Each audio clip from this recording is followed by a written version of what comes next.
করছি। আপনারা সকলে জানেন এই গাছ আমাদেরকে বাঁচিয়ে রেখেছে।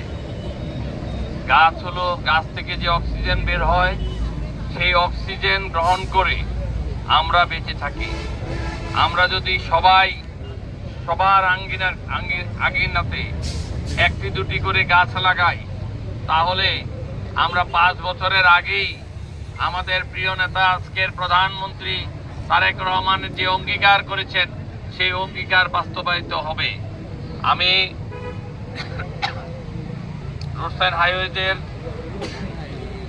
এক্সিকিউটিভ ইঞ্জিনিয়ার সাহেবকে অনুরোধ করব যে আপনি শুধু গাছ লাগিয়ে উদ্বোধন করলে হবে না, আপনার এই গাছের পরিচর্যা, পানি দেওয়া, এই কাজগুলো আপনার মন্ত্রণালয়ের লোকজনকে দিয়ে এটার যেন পরিচর্যা ঠিকমতো হয় সেদিকে লক্ষ্য রাখবেন, এবং এই রাস্তার মধ্যে যেন কোনো গাড়ি ঘোড়া এসে গাছ নষ্ট না হয় সেদিকে লক্ষ্য রাখবেন।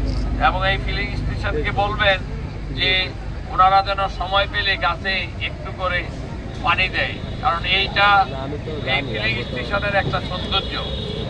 তো সবাইকে আমি ধন্যবাদ জানিয়ে আমি এই বৃক্ষরোপণ কর্মসূচির উদ্বোধন ঘোষণা করছি। আসসালামু আলাইকুম।